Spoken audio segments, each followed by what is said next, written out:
Danica. Oh my God, how are you? Oh my God, so good. It's so nice to see you. I'm so glad you're not dead. Thank you. Swear. It's me coming from the ether. Can you tell by my shiny lights? That's why your lights are fucked up. You're in the underworld. I'm in the underworld. Yeah, I'm through the gate Yes. on the other side. So, Hey. okay. Hey, everybody. Welcome to our second episode of Period October edition. It's spooky season. It's HALLO-WEEEEK. So, you guys are listening to this episode when it's Halloween coming up. So we thought we would dress up as our favorite bookish duo, Danica and Bryce. Hey. And also, we were supposed to be dressed like this at the Enchanted Realms Book Festival, which took place on October 11th. When we're recording this, it was yesterday. And unfortunately, we did not attend that because, as many people have seen on Instagram and social media, my oldest brother passed away suddenly 2 weeks ago. And that fucking sucked and still fucking sucks. Uh-huh. So we're getting through each day. Our schedule's going to be a little bit different. We've moved things around just to try to keep on track, but November might be a little bit lighter than originally expected because our October changed a little bit. So thank you to Brooke and the Enchanted Realms team for refunding me my tent deposit back with no questions, and I'm glad they found somebody else. And it looks like the event went really well, albeit it was super hot in the sunshine. That's what everyone said. But yeah, so I didn't know if I was going to be back to do that event, and I'm going back out next weekend for the funeral. So it's been a little sad girl spooky season all up in here, but we carry on. And grief sucks ass. And we all grieve in our own ways and we persevere in our own ways, but I'm very proud of you for Thanks. here and showing up for yourself and giving yourself time to have fun in the midst of your grief. Yeah. Happy to be here with you. Thank you. I know, Emily, you've been awesome. You texted me almost every day being like, are you okay? Or let me know if you don't need anything. And you were very gracious. And I was like, I don't want to talk to people, or like, I'm good, or whatever is going on. But dialed you like 4 times like the day that he passed, and I was like, I'm not trying to talk to you. I'm so sorry. I'm trying to be peace, but my text. So I'm going to tell you this, and it's going to be online. It's going to live online forever. Oh God, what happened? When did I call you? You called when we took him off of life support. And this is okay that we're laughing about it because my family and I have the best way to be getting through this right now is like we're like a sick fucking family. Like this is just our humor. Sure. And my phone was in my purse and Was it out loud? No, it was just buzzed. It was like on, I never have a ringer on. It just was my buzzer.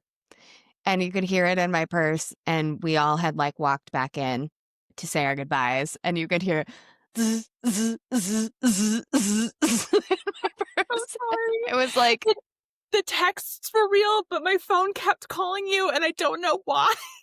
And I was like, who's calling right now? And I ignored it. I was like, whatever, I'm just gonna ignore it. Obviously focused on the moment at hand. And when I grabbed my purse and we like went to our cars and stuff, had left the hospital, looked and you were like, I'm so sorry. I don't know why my phone keeps calling you. Like, my phone was like, you have to check on her. And I was like, I'm already texting her like every day.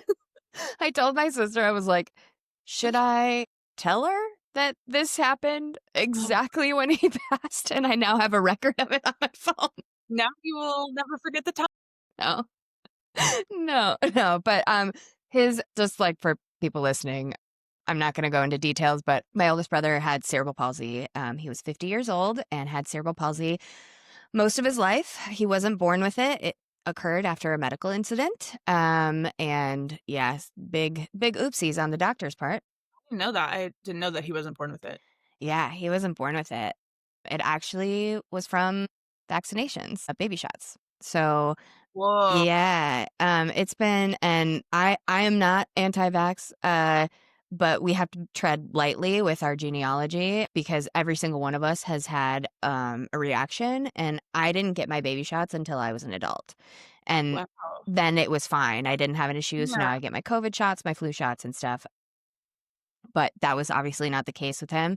So he lived his life in a group home. Well, most of his life with our family until my parents could no longer take care of him. He lived in a group home hour north in Duluth, where we went to college. So he was up there and we would visit him all the time. And he lived a literally full separate life for somebody who Huh. he couldn't walk and he couldn't talk. And he had over 20 surgeries in his lifetime. And he was fed through a feeding tube and he had a catheter. And like he was trapped in this body that was fighting every single day to survive. So, as horrible as this was, like, he's free now. So it's like both a positive and a negative. Like, obviously, we don't have him anymore, Okay. but obviously, like, it's an okay thing. So that's why it's both hard and peaceful and happy. And so he suffered from a hemorrhagic stroke, which is just the bursting of blood vessels near your cerebellum where cerebral palsy occurs. And the doctors it's just something that can happen, which is so fucking scary, by the way. Like, it Yeah. can just happen. And so it's just a major brain bleed. And they said that the healthiest person would have not survived that. So he was put on life support. I got to fly home. I got to say goodbye. We spent 2 days deciding what to do. And it kind of was decided for us. Like, it was just not, he was not coming back and brain death had occurred. And so we got to say our goodbyes, and every member of our family was there with him, holding on to him as he passed. So, like, that's the dream, right? Like, you Yeah. fully get to say goodbye to somebody and that other person doesn't go alone. So it was both really hard and really beautiful. And his hospital bed was overlooking the Lake Superior. So right as he passed and my phone was ringing, I'm just just fucking with you. We looked out over Lake Superior and there was like a beautiful sunset that was like the color of my Danica wig. It was Yeah.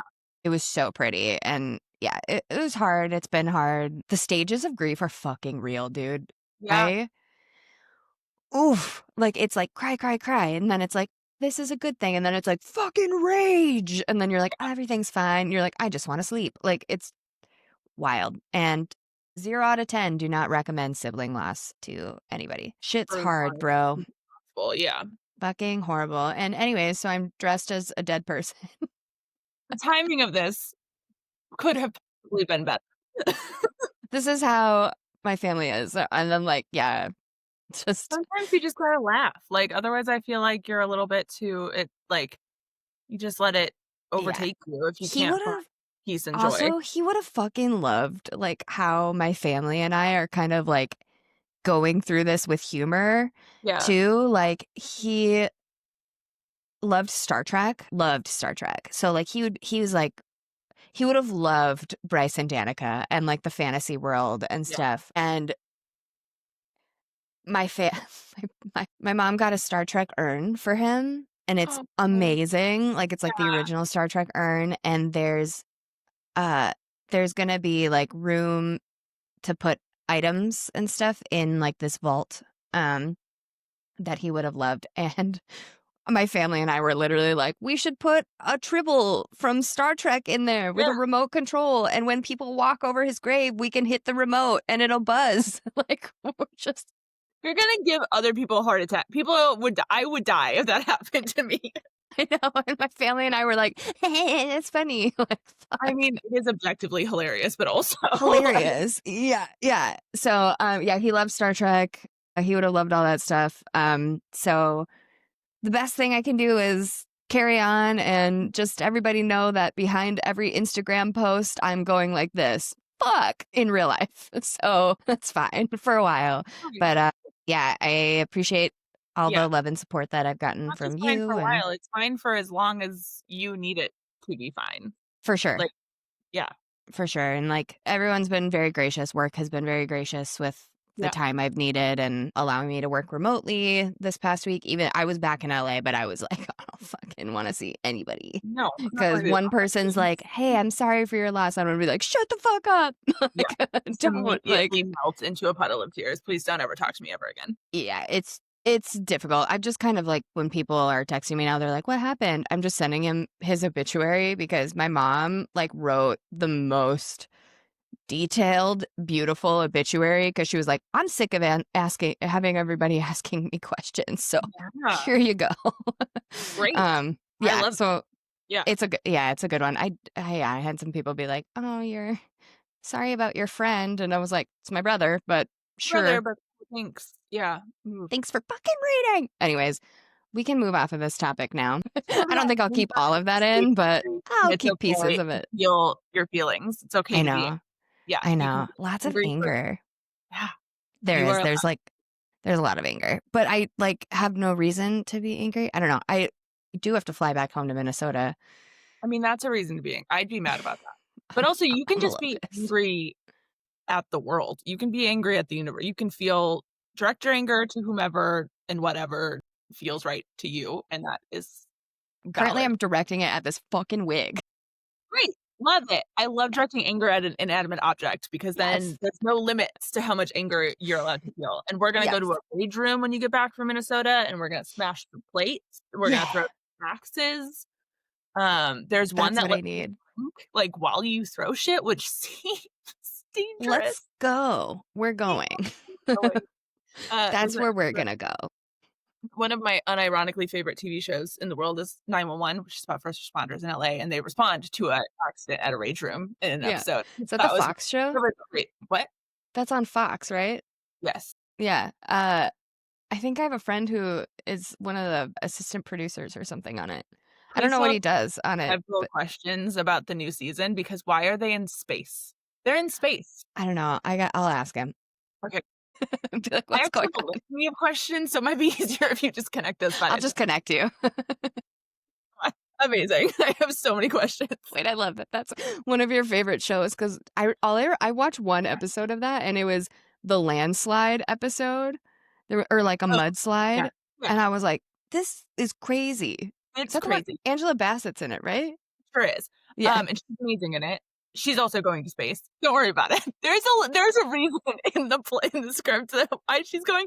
It's not a great reason, but they at least it makes a little bit of it makes more sense than we all thought it was going to make sense based on the trailers. Because the trailers for the new season were just like, and they're in space. And we're like, okay, so there's a little bit more than what we thought. Okay. What was I gonna say? Oh, if you want to try it again, Hmm.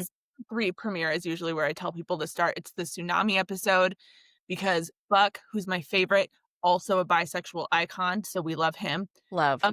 He's not bi. He does not realize he's bi yet in that episode. That comes later. But it's a tsunami. It's beautiful. He's wet a lot, so that's great. He's like, there's a kid that he's in charge of. So there's like some emotional like stuff. Yeah. It's a really good. That's usually where I get people to start, and I have hooked people since. But you gotta just like Okay. suspend your disbelief a little bit because the show is off its rocker insane. Is that what Uh, you're watching now? Is like that's your main show? it just the season 2 or season 9 just premiered on They're on Thursday. season 9. Holy shit. And they just canceled 911 Lone Star in favor of 911 Nashville, and I also watched the premiere of 911 Nashville. Not impressed so far, but they've only had 1 episode, so we're give it a whirl. They can only just handle one. That's okay. That's fine. The I'm one is currently watching Rain. Have you watched Rain before? no, but it's up there with, like, Gilded Age on things that seem like something that I should watch, that I should probably watch, but instead I'm over here watching 911, which is very off-brand for me, but I do love it. So I need to get more on brand with my TV show watching. Rain is super good. I just finished the first Natalie, what's her season. right? Natalie Dormer? Natalie No, no, that's Game of Thrones. No, she's also in Does she Rain. show up in Rain? Natalie Maybe. Dormer. Because I'm only on like episode 2 of season 2. I finished the first season. I didn't realize that the first season was 22 episodes. Thank you, CW from 2014. Early 2000s cable TV shows were really where it's at. Like Suits, White Collar, all of I bring back Vampire Diaries, the the episode. originals, Yeah. Rain, Rise, all of those. Yeah. Every TV show, not every episode of a TV show needs to be like like bring back filler episodes where people go on little side quests and it's stupid. I love it. 100%. She's in something besides Game of Thrones that is very Oh, The Tudors. The Tudors, Yeah. that's it. Okay, I was like, Yeah. she's like Regency ball gown. That's not the Yeah. right area. She Don't come played from Anne Boleyn, and as soon as like she gets beheaded, I stopped watching the show. I was like, I'm done. there. Because like, what else is there? I don't care about actually Henry VIII. He sucked. Like, I just care about the ladies. That's why Six is the best musical. I love Exactly, that 'cause show. there's no men. Also, I just realized something about my costume What? that I really need to share with you. So I bought a sword to be the star. Show me the It sword. me and it looks amazing and it's great. But what I didn't realize is it has a wolf on the pommel, which is so very Danica. And I didn't realize this when I bought it, and it's amazing. And I am so happy. Whoa. So maybe it's Danica's sword. Like maybe this isn't the star sword, but it is Danica's sword. But maybe, no, okay.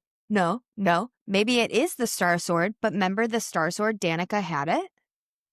Oh yeah, She was the one that was like hiding it. that's true. And But so no, I Bryce thought thinks Rune had the star sword forever. it was but it was gone. Danica had the sword because it was Oh. hiding in Jessica's like back closet thing. That was Danica's sword. Rune always had the star sword, but Oh, there's two Danica's swords. sword that made her like the leader of the pack of devils. So So I think that's a this pack of is devils Danica. sword. This is the pack of devils sword because they wanted it for Ethan, or Right. wanted it for herself. Right. I think this is maybe your sword. That's my They're sword. holding it for you because you're dead. Yeah, because I'm dead. And it makes sense that it's here because the inspiration for my library that I'm sitting in was Jessica Roba's library, so it makes Yeah. sense that it's like here. Do you have a Lahaba on there yet? I ordered a lahaba from Etsy, a Uh, little lahaba Is stuff. she laying on her tum? She's laying on her little tum tum. She's sitting like this, like She's she's like, yeah. watching TV. Yeah, I have that one like in my cart too because I yeah. was like, I have and she's that, got and her little butt up, and she's then like, it's like such a curvy little diva, ready to flirt with every man who walks in, which is exactly how I see myself. best character ever. I love her so. She's the No, best. now I'm gonna cry. We can't Um, talk about that. I think I cried. Spoilers. Think I cried harder at that scene than I did the 13 in One Great hundo p. Throne of Glass. Yeah. I think I cried harder. I just because I also listen to the audiobooks and I listen to the dramatized audiobooks, and she has like the Oh, squeakiest little, and so the oh whole no. I'm not afraid. Please find the audio and edit it in here. Like this is an early 2000s YouTube channel where we have a sound effects board, and find that audio of her. It's on TikTok. Okay. Oh Heartbreaking. no. Also, be warned if you listen to the adapted audio, the guy who voices Micah is Oh. also the guy who voices Zayden. Okay, that guy voices literally everything. But he's not Anthony Palmini, who does like Rhysand and Kingfisher. Fisher and Slade Ravager from Play the Yeah. Fifth. I mean, I like that these men are getting work, but like I But are there also no other men? are there no other men with Because voices? when the voice started in Crescent City, I was like, oh, love interest, which is not correct Not for correct at all. You're like, whoa. nobody's love interest. No, wrong. I was like, this voice is, I like this voice. I recall the voice having just, I think I read Fourth Wing right before I read Crescent City. Yeah. Didn't we see him? We saw him at Right, the LA right. Book Festival. We were like, isn't that? Isn't that guy? Yeah. Yeah. I think, And when we were getting like potatoes or who's that? No, jambalaya, Jambalaya. it was like our only food options. Why did they Shout eat out to the jambalaya to eat? LA Book Festival for like having the weirdest food selections. It was either Like, pizza, stew is hot a very strange choice for an hot outdoor service. jambalaya, vegan chicken nuggets, like some other Fucking thing. It was like papusa? pumpusa. I think we have papusas. I love There a was pupusas there, and we were like, "Is there like sandwiches?" We were like, what are we a doing?" Mediterranean food truck would have been great because it's like light and refreshing for the heat. Yeah, no. Yes, like a salad, something Ooh, with bowls. uh, Amazing. salad, perhaps. Yeah, we gotta. Sorry, I Can I write a have a. worded letter to the LA Times? Yeah, I have a fruit fly around me. Get out of here. Get out of here. Fuck. Okay, we'll cut that out, probably. We Or should maybe do, like, a blooper reel at some point. so. I'll do Us, that like, at some my point. hair and fighting fruit flies and my sword falling. Yeah, that's Anywho, crazy. Anyways, what are we here for? what are we here for? We've been here for 20 minutes, and we've talked about Yeah, wigs, my dead brother, covered all the swords and jambalaya. 911. I almost said 9/11. We can't go there. I can't. No. nope, Okay. nope. Um, What are we here eh for today? okay, we are You're taking the lead on this one. I am, and I wrote an outline, which I think speaks a lot about who I am as a person. But Mm. we are here to talk about a trend, maybe not a trend, but a thing that is taking over book talk, has taken over in the last couple of weeks, and this is the fan fiction to traditional publishing pipeline currently being really publicized by the Manacled to Alchemized book series. Yeah. We should preface this by saying I don't think either one of us has read either one of these books. So we are No. talking about the concept and the Yeah. like legality and the creativity and like pros and cons of this pipeline. Yes.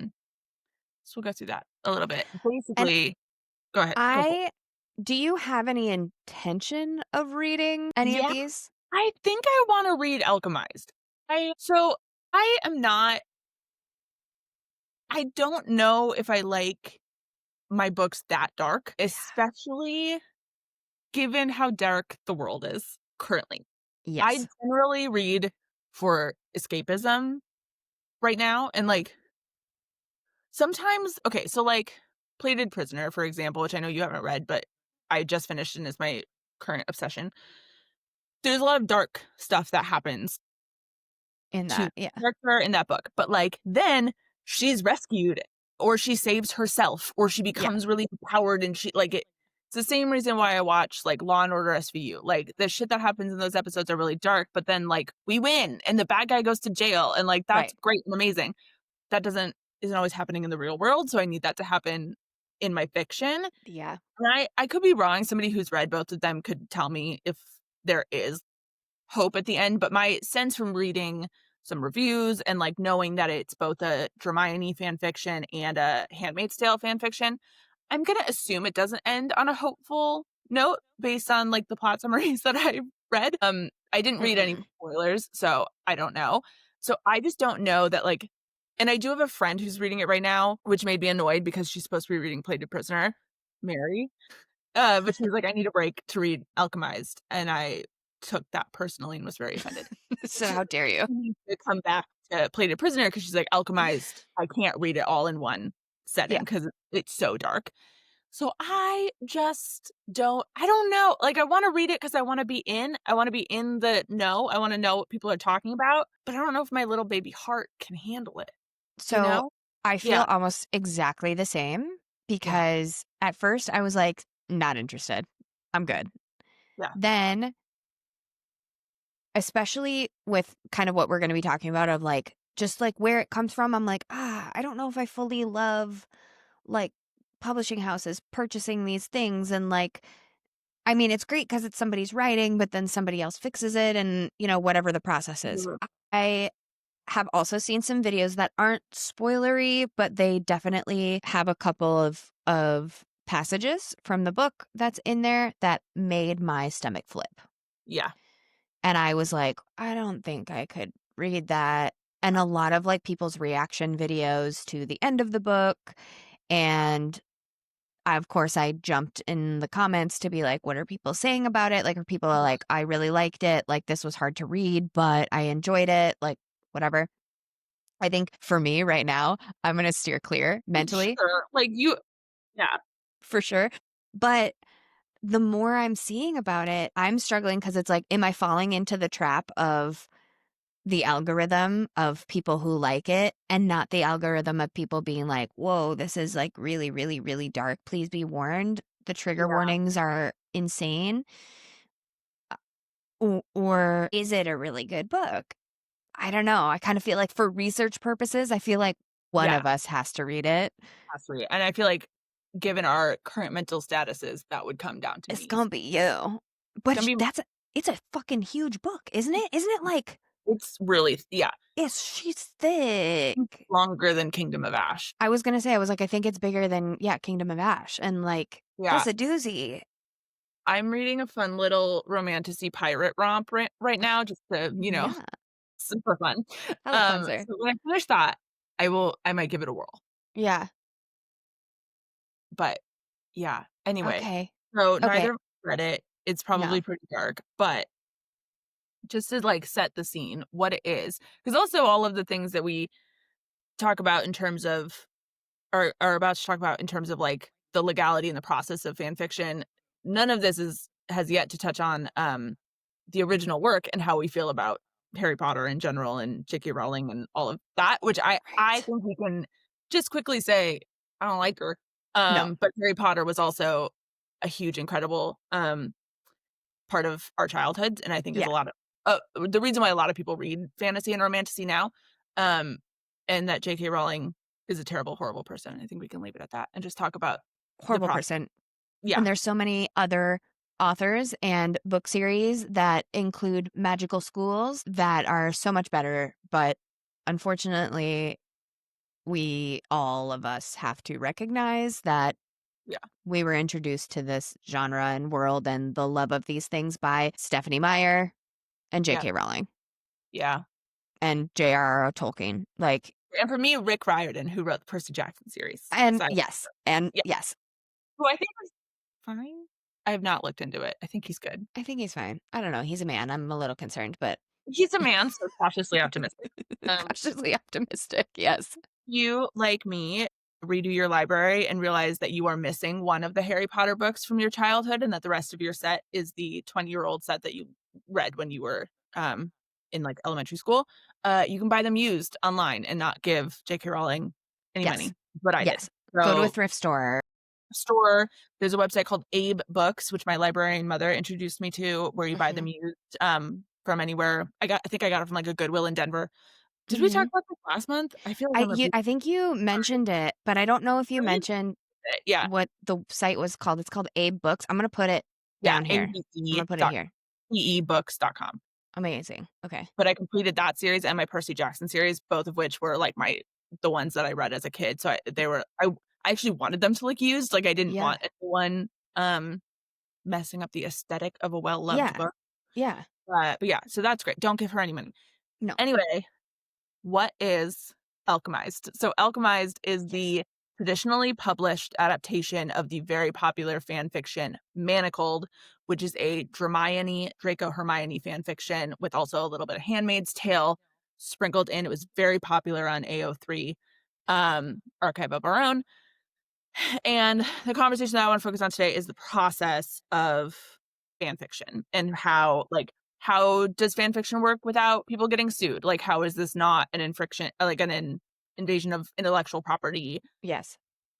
It's important to say, I think, that, like, this is certainly not the first time this has happened. I think the most famous and sort of groundbreaking case is 50 Shades of Grey, Mhm. which is, if you didn't know, you should know, is Twilight fan fiction, Yeah. which is kind of crazy. It's kind Um, of weird because you're like, well, yeah, he's not a vampire. It's like, no, but he's like, if Edward were just a billionaire? a Yeah, billionaire and like a little bit like masochistic, sure. Yeah, which I think is already there. it's already there. We don't know what happened in that household. Nor do I want to. No, Um, neither does Charlie. I did actually find a couple other ones that I didn't know were fan fiction Oh, adaptations. sick. Really? Yeah, so Allie Hazelwood, who we know for her, like, Werewolf For Bride. for Bride and Mate, her book that I think is becoming a movie with Lily Reinhart, Love Hypothesis, Yes. Reylo, I think it's how you say it, like Rey and Kylo Ren from Star Wars fan fiction. Yeah, that's according to Reddit, so somebody please fan check me, but I found it in multiple places that is a fan fiction adaptation. Is that true? Wait, I'm going to put this as a clip. Yeah. Anyone, Anybody, let us please know in the correct me if comments. I'm wrong. Reddit said that it was right, and I yet usually trust Reddit with my life. Just Yeah, kidding. is Love Hypothesis, Raylo, Ren, and Kylo Fan fiction. fan fiction? That would be sick. I I love Lily Reinhart and follow her on TikTok. And when she was doing a lot of TikToks behind the scene of making it. Also, they made that movie, I feel like, in like 4 weeks. Yeah. I'm I a agree. little concerned about Yeah, that, but maybe they just had their shit together, hopefully. I've never read that book, but it looks kind of cute. it looks kinda cute. I think I'd read it. Maybe. It's the first sentence on Wikipedia. Originally published online in 2018 as Head Over Feet, a Star Wars fan fiction work about the Reylo ship between Rey and Kylo Ren. The novel follows a PhD candidate and professor at Stanford University who pretend to be in a relationship. Oh my God. So it is. So it is. Confirmed. Confirmed. Confirmed. Sick. Yeah. I'm going to leave part of that in, but Okay. Yeah. the part where you're giving facts. Another one that I didn't know, City of Bones, is a Draco Ginny fan fiction. Wait, Again, read it. So maybe this will be a whole clip of me reading through these about people fact checking me. Yeah, that kind of makes sense though. it kind of does. Yeah. Some of these I'm like, I get it. Yeah. Sure. That makes sense. In the non-fantasy space, Anna Todd's book After, which became that movie with Anne Hathaway and Nicholas Gallen. Where Obviously, Galitzine, yeah, is Harry Styles fan fiction. where That's pretty obvious. that's Harry Styles fan fiction? Mm-hmm. Hilarious. That movie Yeah. was rough. Yeah. I love, I like, and I love I both like- of them. I love both of them, but it was not the Not for vibe. me. Yeah, that's where they like meet at Coachella and yeah. Yeah.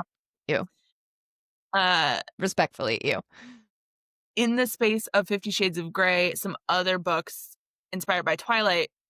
None of these I've heard of, so sorry. Beautiful Bastard by Christina Lauren, Alice Clayton's Wallbanger, something called Semper, Gabriel's Inferno, and Transcendence all came out, are all traditionally published books based on Twilight. Who knew? Not a clue. I've never heard any of those titles. I know that Crave, there was a big issue with Crave kind of being like Twilight, but also being like another book that never got published. There was like a whole thing about it like a couple months ago, I think in like the LA Times or on Deadline or something, that I was like, wow, that's crazy. But that's the only one I've never heard of any of those. I know, I was shocked. Interesting. So obviously, like, fan fiction has a big space on the internet with AO3 and other places where people write fan fiction. I don't know if you are on AO3 at all.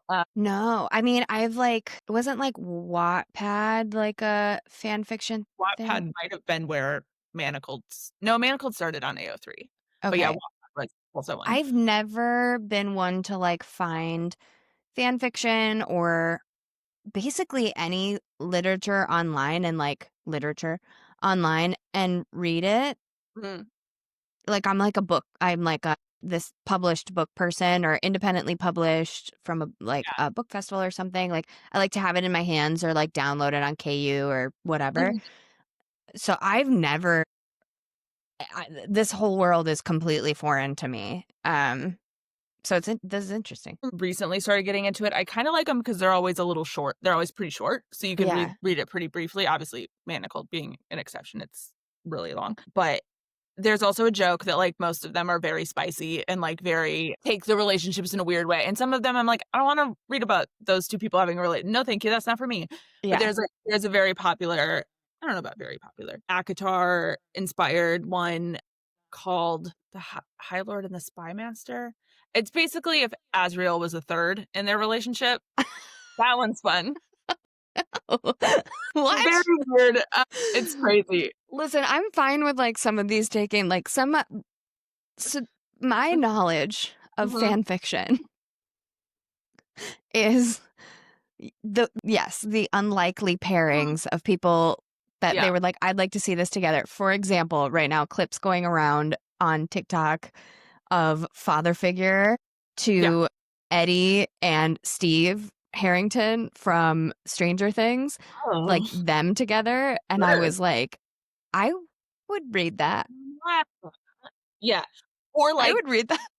bringing it back to 911 with Buck, our bisexual icon. Everybody wants him with Eddie, and the ship is called Buddy. So there's a bunch of Buddy fan fiction.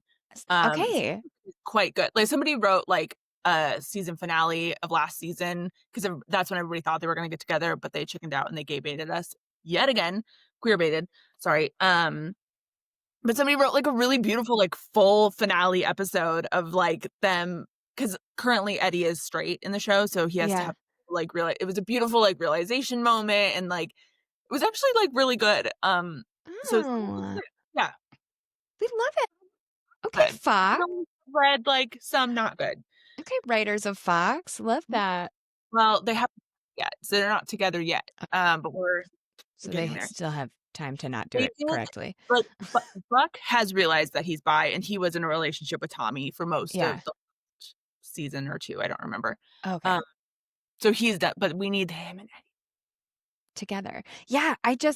I'm that's kind of my knowledge of it. And then Lauren Kate Leak, who we had on for Authors Aside, Mhm. she has said like her writing career started because she was writing My Chemical Romance fan fiction.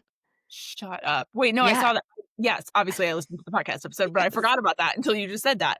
Yeah. So she like that's how she started her writing career. And when she decided to leave New York, go back to Missouri and wanted to just like she was like, I was stuck inside during the pandemic and I was like, fuck it. I'm just gonna write something. And she wrote like Tom Riddle Slytherin fan fiction. Wow. And that's Yeah. where Dread Descendant came from. And she's now on her 3rd book and has a ton of followers. And there's been some backlash with copyrights and things. And she's acknowledged all of those things. But that and like the clips on TikTok going around right now is like basically my only knowledge of any of that, which is wild to me. Yeah. Give it a whirl. It might be I'll send you the High Lord and the Spy Master series for Yeah, please do.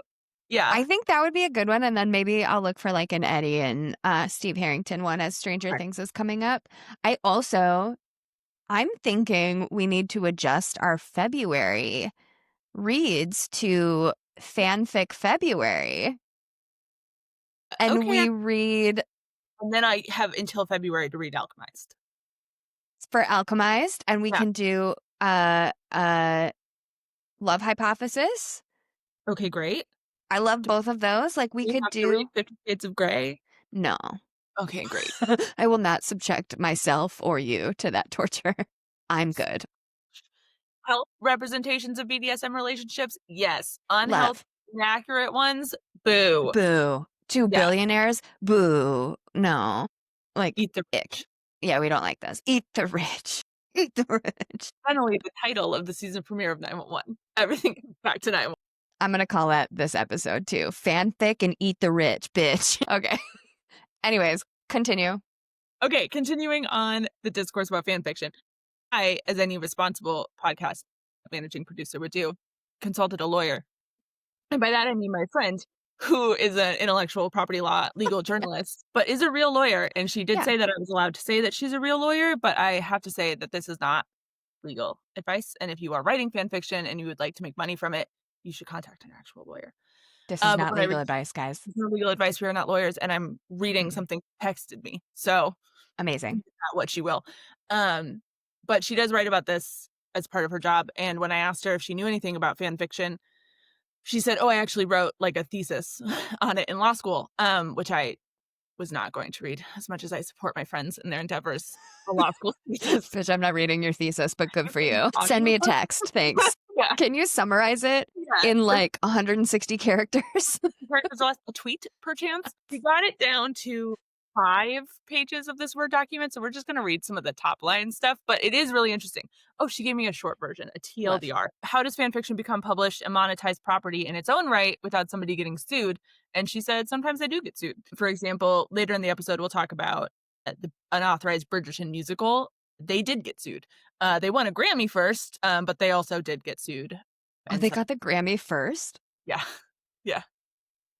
Did they have to give it back? I don't think so because they won. I was hard to find a lot of information because they settled out of court, so there's not like an official court record of like what the settlement was. Yeah. But basically, they won the Grammy for musical theater album when it existed solely on TikTok. The Mhm. reason they got sued is because they hosted an in-person concert version at the Kennedy Center and they sold tickets. So they made money off of it, and then they also in the suit, you can read the suit. I didn't. I read an LA Times summary of the lawsuit. Netflix said it also competed with their Bridgerton live events. Mhm. The marketing got blurry in it. And then also just straight up, you can't make money off of it is like the Yeah. hard, fast rule. Yeah. Yeah. The fact that they're selling tickets to a concert version of this musical without any, like, collaboration with Netflix was Yeah. why they got sued. You have to have public performance rights, and if you don't have that, Seems like they didn't. yeah. And it didn't fall into, like, parody, which is Yeah. another exception to copyright, which we won't touch on here because I didn't ask Laura about that, Laura the lawyer, and so I don't wanna talk about parody without No. Right. My understanding of parody comes from the Second City comedy world, so I got no fucking advice either. Yeah. Oh, it was AU. She mentions 50 Shades of Grey in here. It started off as an AU Twilight fanfiction called Master of the Universe. I love Mhm. that she wrote a law school thesis that references 50 Shades of Grey and I love Twilight. it. This is why we're friends with her. So E.L. James revised the fanfic so that it was no longer a fanfiction. She changed the character names, the setting, removed all references to the Cullen family, and it got published as 50 Shades of Grey, similar to Alchemized. It was removed from AO3 and then retooled as an original novel. Hermione became Helena. Magical elements of Harry Potter and Handmaid's Tale were replaced with alchemy and necromancy, etc. So in this, and she said this works because of an essential tenet of copyright law, which I've never heard before, but makes a lot of sense. Copyright protects the expression of an idea, not the idea itself. So that Mm. also covers like tropes. 50 Shades of Grey Mhm. because Twilight is not the first romance to have a naive young woman and a mysterious, wealthy, broody old man. Mhm. An idea that's like that anybody can take that idea, but how it is expressed is what is actually S copywritten. So, like, right now, I am finishing Immortal Consequences by Ivy Marie, and so good. I Great. love it. It's It a magical school. In the afterlife, they have houses. So it's like that's the same idea as Harry Potter, but it's just the idea, not but they're actually executed. right. Interesting. Okay. Yeah.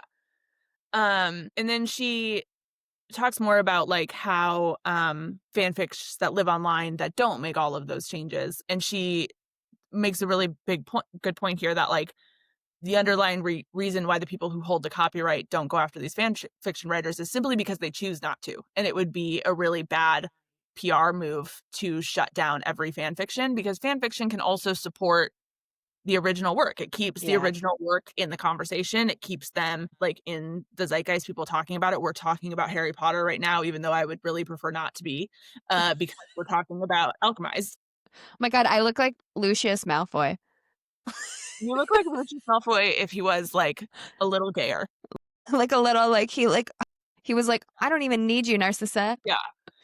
Uh, anyway, there's a long version. I'm not gonna read this. Laura, it's wonderful, and I read it before, to prepare for this if you're watching, but I'm not gonna read it now. But Right. long story short is if you're just writing fan fiction, um, on the internet on AO3 and you're not making any money from it, it's generally seen as like a good creative expression, a great way to foster new writers and new creativity, and everybody sort of like lives in harmony for it. But the moment you want to sell it and make money, whether that's an in-person concert of your musical or a traditionally published book, then you're gonna probably want to consult a lawyer and And remove. everything Yeah, basically needs to change. you gotta change the whole thing pretty much. Yeah. Mhm. Change it from the ground up. Yeah. Yep. Yeah, but I think it's really when I was reading this, the thing that struck me is that a lot of the people who hold the original copyright see fan fiction as a great training ground for new writers and like see it as a Yeah. really valuable space to foster and grow creativity. And because of that, and because of the respect that the fan fiction writers have for the original copyright to like not try to cross these boundaries, that everybody just gets to live in this happy little harmony place. And I feel like that doesn't happen a lot on the internet. And I just think it's really nice that I there's think just it's this nice like, too. we could sue you, but honestly, great. Like even when the Bridgerton musical started, when it was Mhm. just on TikTok, Netflix even like retweeted it and was like, "These people are incredibly talented. This is beautiful." But it's the Yes. moment you like cross the line, and everybody's statement on it, from Shonda Rhimes to the writer of the Bridgerton books, when the lawsuit was happening, said like, "These girls are so talented. Like we don't want to like smush your creativity and crush your dreams, but like as much as we recognize your creative talent, there's a lot of creative talent that went into the TV show too, and it's our job Mhm. to like protect their work that they put in." Yeah. They're profiting off of somebody else's work, even though that they're putting in an Their own equal work as amount of work in a different direction, they're still profiting off of it. yeah. So I feel like if they had changed it to just a like What era is the Regency era? Is that what we call it? Like, I just think a, like, so. Regency era romance musical, Hmm. I feel like we could have been in the clear, but you wanted the Bridgerton name and the Bridgerton fame, and then we get a little icky about it. Yeah, and I think like with what is her name, Abigail something. I think she created it. Oh, Barlow and Bear were the 2 people Barlow that and did Barry. Yeah, Abigail Barlow, but Barlow and yeah, Bear. Yeah. yeah. I think probably with them putting it on TikTok and it kind of them having Netflix be so receptive, Yeah. they took that as a green light. Tacit approval. Yeah. In the Times article, it alludes to some, like, back and forth of Netflix saying, like, "We like this on TikTok. We don't like it in the world." In the Kennedy Center where you're charging people $150 for a seat. Right. It does say that, like, Barlow and Bear never responded for comment, so we don't know what their side of it was, but Netflix obviously did, and they Yeah. they they said that they were in, like, constant communication and that Barlow and Bear weren't listening, so I don't know, like, I don't wanna talk about I don't know the ins and outs of that situation, Yeah, but, like, I just feel like it kinda just went away. Like, I didn't even know they were sued. I knew that they got a Grammy, and there was, like, the Ratatouille musical, and I think, like, that was on TikTok and stuff, so I'm wondering if Disney had a field day with that. I would never challenge Disney. Oh, hell no. Yeah, Yeah. it seems like they settled out of court in 2022, maybe? Oh, okay. Yeah, this article was written in 2022. Yeah, okay. Um Wow. That's like a Wow. at the end of the article is like, "This lawsuit was settled out of court." So I do think they kind of wanted to, like, hush it up afterwards because, Yeah. as previously mentioned, shutting down fan fiction is not a great PR move, but you do No, have it takes away your free marketing. and it's easy to, like, think of Netflix in this situation as, like, the big company and the bully, that's, like, bullying the small group, but, like, the author of the book is, like, also not, like, is being harmed by this competition not being harmed, but you know what I Yeah, mean? no, Like, well, it's all of the actors, it's the writers, it's the what have yous. Netflix owns the rights, and when a writer of a series Mhm, sells the rights to a studio, that mhm. studio now has the fiduciary duty Yeah, to represent the author and the original creator in the best way moving forward. yeah, Period. Like that's what those period. That is what those agreements are yeah, when those rights are sold. And if the author feels that they're not being represented properly, they have the right to let the rights expire and mhm. not let the production go forward, which I think happened with Akatar. Yeah, I think it did too.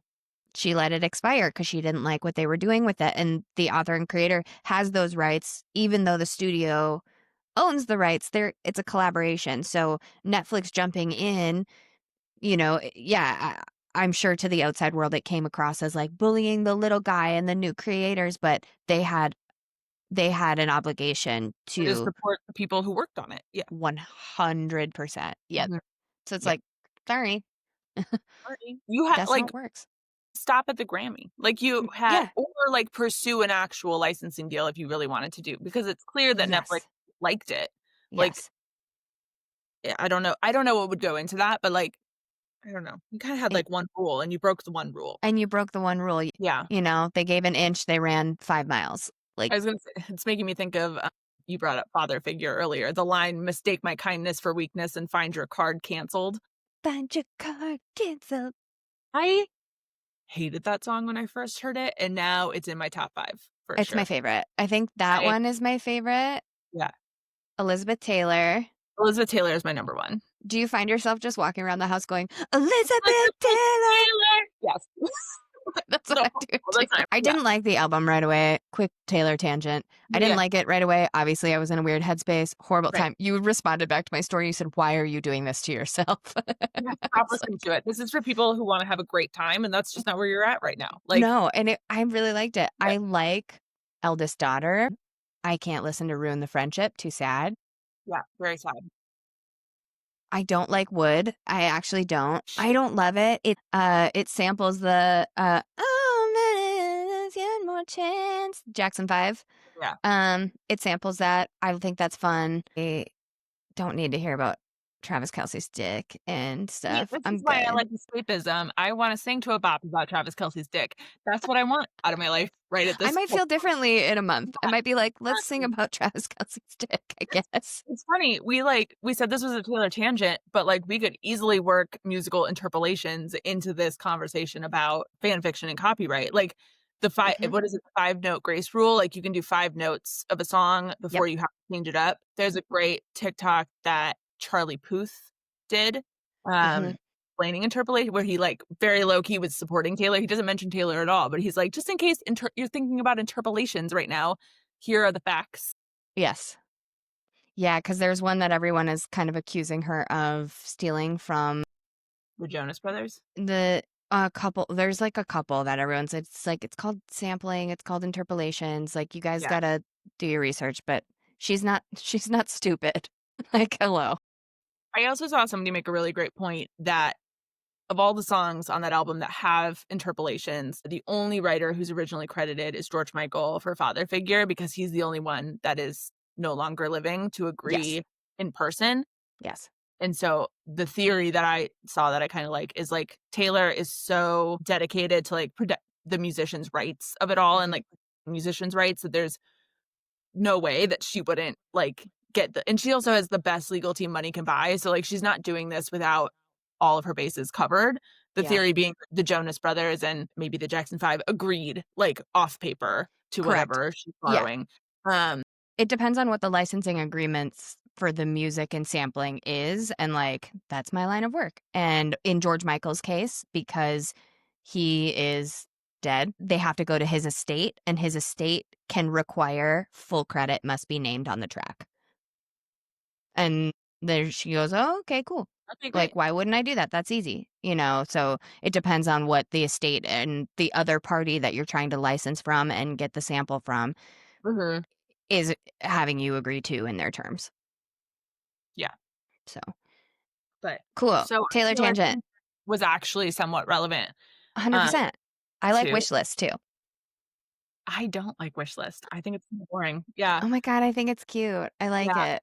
I like my top 4 in no particular order are, Elizabeth Taylor, Fate of Ophelia, um, Wood, and Father Figure. Okay. I think mine Followed would closely be by Canceled. I think if I got a top 5, I would do Canceled. okay, I don't like canceled because I don't like that she's sticking up for shitty people, but it's fine. And by I shitty people, I mean Blake Lively and Brittany Mahomes. I don't care. see, I thought of it more like when she rallied around, like, Sophie Turner, who was being dragged in the press around her divorce, and she, like, immediately, went around like, that's what I thought of, Yeah. but I I don't like the Blake if it's about Blake Lively, then I don't like it because I don't like her. well, I think it's actually about Brittany Mahomes because she says wrapped in Gucci and Brittany Mahomes wears Gucci all the time. So Yeah. I'm sorry to ruin this for you, but I don't like who it's about, and it made me feel yucky and be like, Taylor, come on. Yeah. No. I think mine top 4 would be Elizabeth Taylor, Mhm. also in no particular order. Elizabeth Taylor, Fate of Ophelia, Father Figure, and I You think said Eldest Daughter earlier. eldest daughter. Yeah, Taking this ear off, by the way, because it's stabbing me in the ear. that's fine. I think I might take this leather jacket off because I'm sweating. Oh, my wig is on my mic. The blooper reel. ASMR, ASMR. Taylor Anyway, tangent over and Taylor Taylor Swift tangent. over. I put this in Relevant Taylor tangent. very relevant. Taylor aside. Taylor side. The last thing is because we were talking about the Bridgerton musical. There is a new Yeah. ACOTAR unauthorized musical in development. From what I can tell, it's only living on the internet. The guy that cast to play Tamlin is the Tamliniest Tamlin I've ever seen in my life.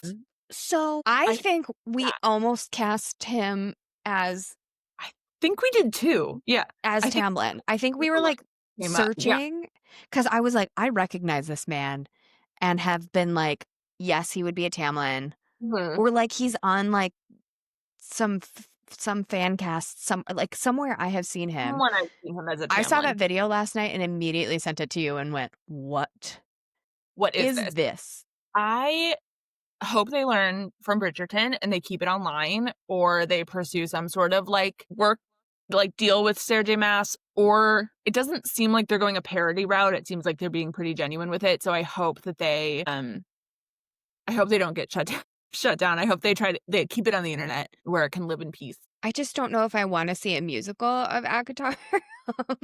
I'm so Oh, good without yeah. that ever being in my life at any I love point ever. musicals and I love ACOTAR. I don't know why it's not sparkling for me, but they seem very talented and very genuine, and I wish them the best of luck Well, with their and I'm storyline. wondering if they're doing a musical because they can't do the fan films because Whimsy Gossip is already doing the fan films. They just actually had the Cauldron premiere. They had the premiere for the cast and stuff. So, I Oh, mean, that's another thing too is there's like fan films yeah, and what about cosplayers getting paid for representing these characters? yeah, They're getting paid to appear at events.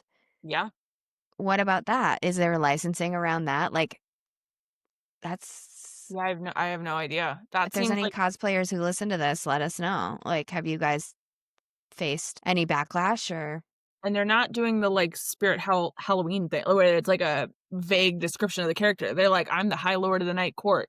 yeah, I gotta imagine it lives in the same world as fan fiction where, like, the writer and holder of copyright could shut them down, but it is not in their best interest to from a do PR so? Yeah, standpoint to do because so, like, I gotta mhm, imagine it lives there. yeah, I think so. It has to. I know, like, Whimsy Gossip, I'm pretty sure they don't pay anybody and they don't charge anything. Like, everything is free.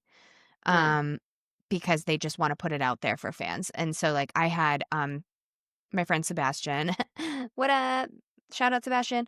Um, he and I did so we met during a Shakespeare show in New York. He now mhm, lives out here. He's a sound designer, and Whimsy Gossip was like, "We need a sound designer," and I was like, "Seb, you should do this," and he did it, and he did their sound design for them, mm, and it was, like, no pay, and he was like, yeah, "Absolutely, I'll do it." So that's the only reason I know that is that yeah, everything is very much not for profit, and it's just a fan film, but I know that some of these cosplayers gotta be out here making money because they're right. staying in hotels and their meals and their travel and Tyler stuff. James was just flown to England. I hate that I know that, but, like, he's in England to do some sort of convention. I'm a normal person, shut up. Tyler James is your favorite cosplayer, is that correct? Maybe? No, we Great, are. You and me are our favorite cosplayer. thanks. I love us. I think my favorite actually, I won't make you state your favorite alone. I'll state mine too. I think mine is I have 2. I really like Stephen Walker, who is Right. the Tamlin. They've got their own podcast now, and I think I just find him really funny. And it kind of feels like he like stumbled into this and it's just like rolling with it. And I love that attitude. And I think my other favorite, Zach Harrison. I think that's his name. I don't know He that. is Yeah. Cassian in the Whimsy Gossip fan films. Okay. And I really like him because he's just a damn good actor.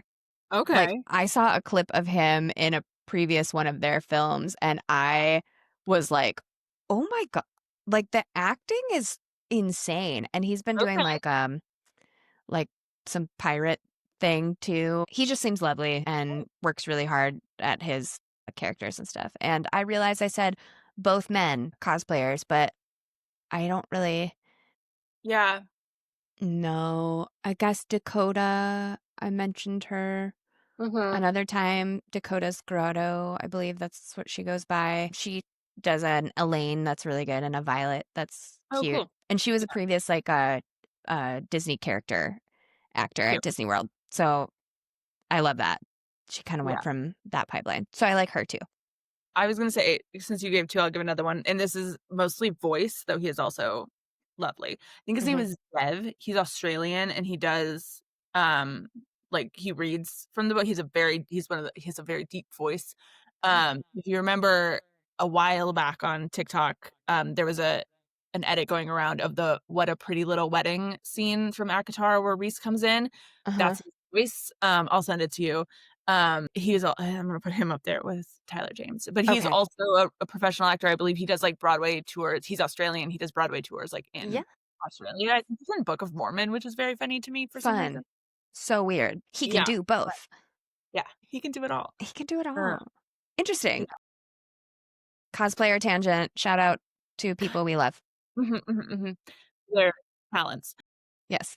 Anyway, I thought it'd be a fun way to end our little fan fiction episode, having never read Alchemized, to fan cast Alchemized based solely on this one piece of fan art that I found and our knowledge of Harry Potter. Like, just like, are we like raw dog fan casting right We now? sure are. Yeah, I thought this would be Rapid great. fan cast. Yeah. Do you Okay. have the picture in front of you, or can I share it somehow? I don't. I think you can share it. Here we go. Can you see this? Yes, I can. So these are, I don't know who any of these people are, but we're just going to go based off of this. So this is our Helena / Hermione. This might not be great for our audio podcast listeners, but we'll take it. That's fine. They should be watching on YouTube. Watch us on YouTube. Go on YouTube. Okay. Do you want to go first? I know you have a thought. Okay. I'm going to guess you have a thought for our Draco. Go. Well, I'm going to hate it. Let's go in order. Let's go in order. Okay. So Helena, who would be Hermione? I'm thinking the girl from this past season of The Summer I Turned Pretty. Solely based on the hair. Yeah. I think if she grew her hair out, the girl that plays Denise, the newest character that was introduced this season, he works for Jeremiah's and Conrad's dad, Isabella Briggs. Yes. I would pick Isabella Briggs. Amazing. As Helena. Love it. I was getting like a specifically, like, this is not going to sound right based on the name, but Emmy Rossum, specifically from Phantom? No, not Phantom. The one Shameless? with Shameless. Like her in Shameless. I don't know. Interesting. That's the look I'm going for with that. Because she looks like disheveled as hell. Yeah, okay, yeah. Okay, let's say okay, I love that. What's his name in this? Kane Farron? Who's your... Okay, and he's Draco? Yeah. Okay. If you don't say who I think you're going to say, I'm really disappointed in you. Well, MGK. That's MGK. However... Picture of Machine Gun Kelly. That's a picture of Machine Gun Kelly. We can't... I think that feels like the only choice here is that would be Machine Gun Kelly. Even though we've already cast him as Rowan, but... No, you cast him as Rowan. I stand firmly against that. Okay, but I mean, we can agree that this... What's his name? Carrion? Kane Farron. Oh, I just fully put his names together. Carrion. Kane Farron. Yeah, MGK. In Kingfisher, and Carrion Swift is the best character in Kingfisher, in Quicksilver. In Quicksilver, and that's all I'll say about that. Literally the only good thing. Okay. Yeah, sorry. right. Literally. Okay. Awesome. Who would you also Machine Gun Kelly? You have that. You did this in one of your fan castings. I think it was you or it was your guest. I can't remember, but introduced me to Lucky Blue Smith. Do you know him? Yeah, that's Adara brought that up in Enigma. She picked him for Baron Whitmore, the like preppy. Yeah. Dude. I see it. He's got bleach blonde hair. It's kind of crazy. I like it a lot. Okay. Into it. Okay. Who's this next character? Her name is Aurelia. I don't know who she is in Harry Potter, but okay, I think she's probably a Narcissa. Is that her name? Draco's mom? She's I don't know. I'm guessing. I have no idea. She looks young. I'm going to pick somebody young. Okay. This could be anyone who's read this book is going to be like, you guys are so fucking off. It's insane. Okay. Nancy, the actress who plays Nancy from Stranger Things. Oh. Natalia Dyer. Yes. From Stranger Things. That's who I would pick. Based on this photo. Really good. And I feel like no other details. Can I copy you on that? Let's just agree on that. Let's just agree. I think that's perfect and I love it. Okay, great. Nailed it. We're doing Nailed it. Okay, this broody man. Who the hell is that guy? What's his name? Eric Lancaster. I've been talking about 911 a lot, so I'm gonna go with Eddie from 911, whose name is Ryan Guzman, I believe, in real life. Right? Oh my! Are you gonna watch 911? Wow, I need to watch this show immediately. Ooh, is it hot in here? Is it just my wig? That's my choice. And Guzman. Great choice. Okay. I'm gonna go crazy. Channing Tatum. Jesus. Okay. You said Sure. rapid. I did. This Rapid is where my fire. head is going. Okay. Okay. Murrow, the High Necromancer. Uh, Vessel from Sleep Token. I was gonna say Vessel. That's Vessel from Sleep Token. Vessel from Sleep Token. Next. Okay. Mandil. This Oh my nurse God, there's a woman. person, a character there. I did Person, not see her. Bambi. I did not see her. She like blended in with Vessel's cloak. Yeah, I feel like don't hate me. I want that to be Anya Taylor-Joy because I feel like She's she could not look allowed in this podcast anymore. more I'm great. so tired of her. Okay, what if we did, hold on, Jenna Ortega? Sold. I'll take it. Great. Yeah, Jenna Ortega. Done. fantastic. And then this last one who looks like Brienne of Tarth. sure. Yeah, Dr. Stroud. I feel like she's giving if we pull in the Handmaid's Tale aspect of it, the like Anne Dowd, is that her name? Yeah, Yeah, Anne Dowd. I'm kind of. This photo is giving me Natalie Portman vibes, but she's not big enough. Yeah, She's little. she plays Aunt Lydia. Aunt Lydia. Oh, It's like a mean older lady. yeah. These pictures of Aunt Lydia look like a mean older lady. But I feel like that's too easy to do her like counterpart. What about like and I think like I love Brienne of Tarth, but oh my God, Hannah Waddingham. Oh, that'd be so good. I love her so much. Cause she like I think in The Fall Guy she plays like an evil character finally, but Ugh, it's like quirky. Great yeah. movie by the way. If you have not seen it, loved it. To see her like stretch her muscles to whatever this character is. Okay, fantastic. I would love people who are listening or watching who've read the book to tell us how we did. Yeah, how did we do? You can be as nice as you'd like. Sorry, we haven't read it. This is We a haven't read it. rapid. We're doing our This is best. a blind and rapid fan cast. This is what we Yeah, do yeah. for this episode. Okay. I love it. Great. I think we did so good. In the near future, we will be casting the Dancing with the Stars All Stars as romantasy characters. Dancing with the Stars really needs to reweight their scoring system so that judge. I know she was at the bottom of the leaderboard, but also like, why? I'm gonna really need Carrie Ann. That woman needs her meds adjusted. Is she drunk all the time? She's being really mean to Jen. She's mean to women. She's really mean to women. Like, Yes. stop bringing up that Elaine is old. Like, Yeah. we know. Like, you don't, she can just be talented. She doesn't have to be talented for a For 50. her age. Yeah. Like, Yes. just stop it there. Do you Also, remember when Hannah Brown was on? yeah. And Hannah Brown won, and Yeah. Carrie Ann went to give her a hug, and Hannah Brown was like, no. I was Good like, for good her. for you, girl, because she was horrible to her the whole season. I feel like I think I adore Derek Huff, and I think his ability to always have a compliment is something to be admired, and a lot of people should have that skill to find something positive to say. But we need a balance to that. We need Yes. somebody who is actually judging correctly, Correct. and on like ballroom. Yep. We need a Len. We just do. We need a Yep. Len. Like, Yep.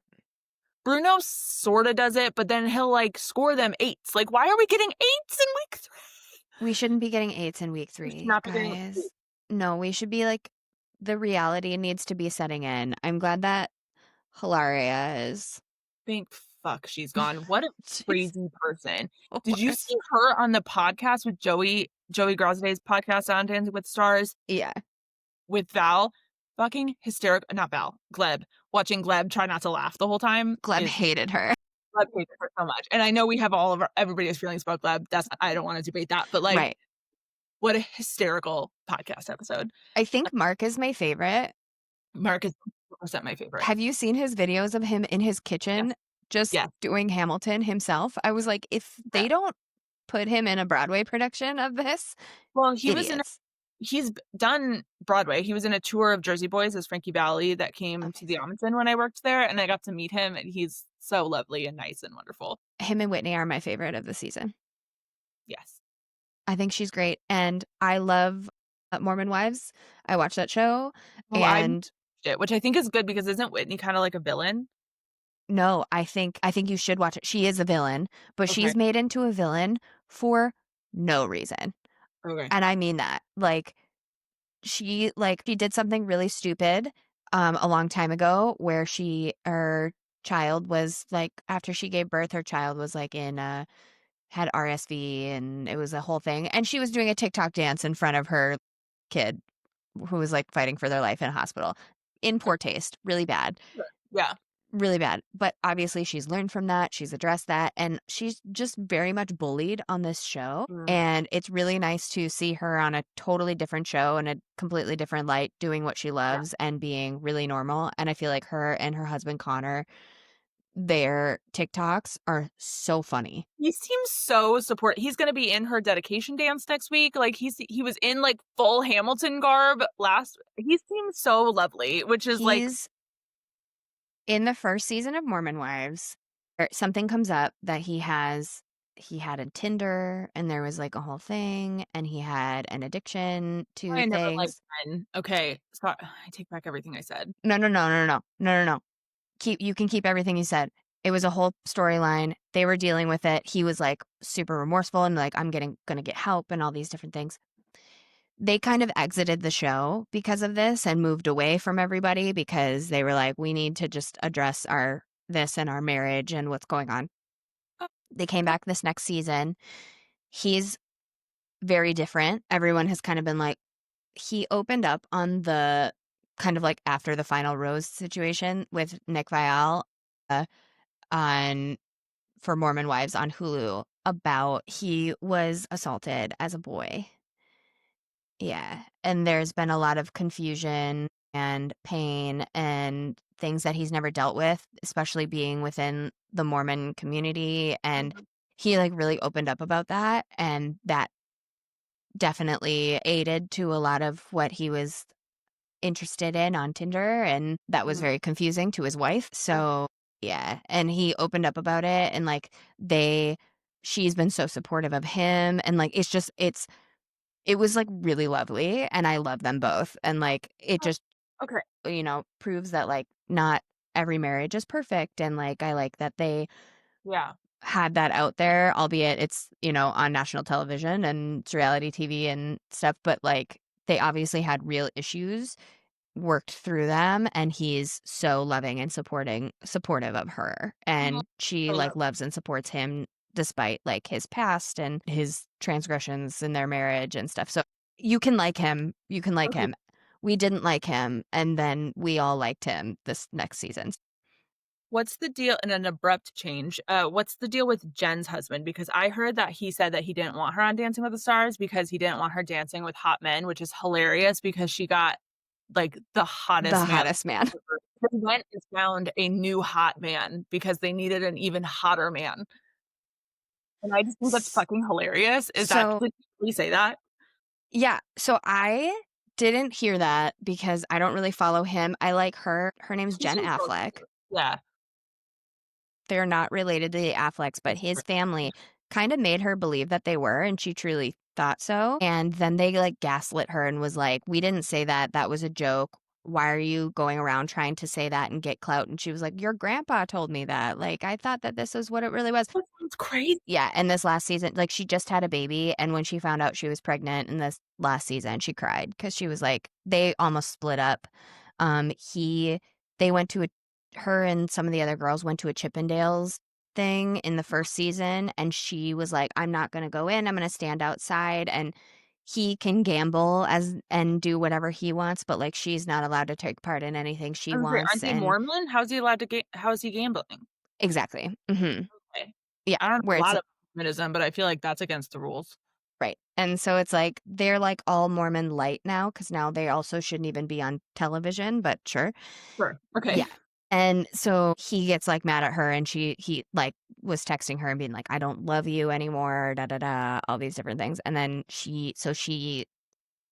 next season, they've been separated.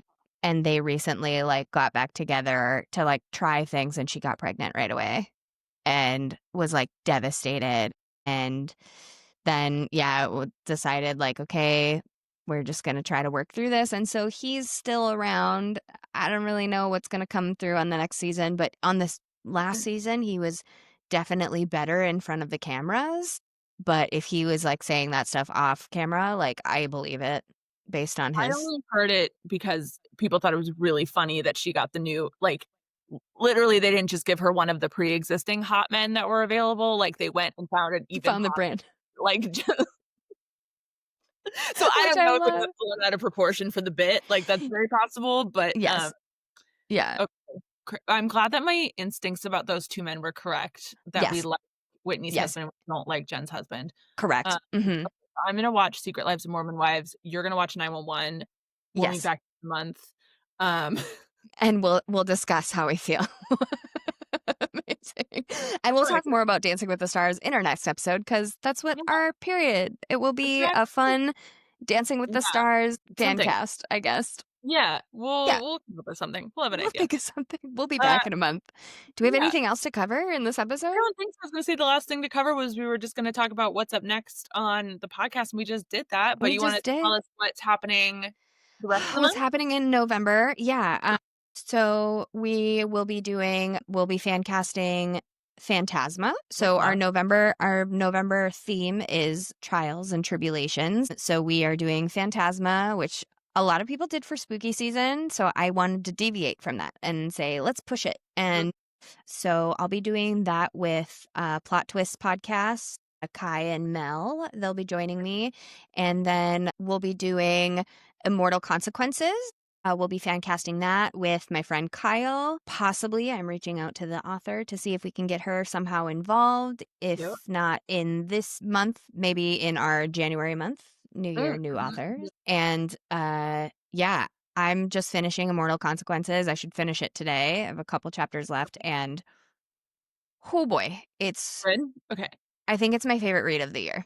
Oh, wow, okay. Yeah. Yep. Fantastic. Something about it. I don't know if it's just the timing of I'm reading about the afterlife that is Mhm. perfect for my time right now, but Sure. it's really good and definitely one I couldn't stop. I couldn't put down. And so I finished it. Or well, I'll be finished Amazing. with it in this past Yeah. week, which is awesome. And then yeah, and then we'll be doing our period and our Dancing with the Stars fun stuff. And then we'll be taking a break for the holidays. Yes. So we're going to take a December break and have a couple fun authors in January and continuing through the spring. Amazing. I I can't think wait. that's it. I think that's it too. Yeah, and we'll have hopefully more bookish event announcements coming up too of where we would be doing a live fan cast. We still owe you guys a Crescent City fan cast. And Mhm. so we're going to make that happen whether it's a special episode online or we find a bookstore to pair Yeah, with, and we'll see what and happens. these costumes have to see the light of day, They have so to. I mean, I don't even haven't had my neck tattoo on yet. exactly. Oh, here's another, what, since we're soliciting audience interaction, I really am going back and forth about whether or not I need a wig, because I feel like I have red hair and I don't wanna wear a wig, but it is not the right shade of red. It's So not the I would wine red. It's not wine red, so I would really like people to tell me if I need to wig my hair to be Bryce Quinn. I'm actually getting my hair done on Tuesday, and Oh, I'm chopping it to a cherry red bob. what? Yeah. What do you mean? That's amazing. I Yeah. love this. I'll show you a picture. I'm obsessed. I love that. See, that's the color of hair I think I need for Bryce, so I feel like I do need a wig? I don't know. Yeah, I love it. So I'm See, gonna we're gonna cherry red chop it.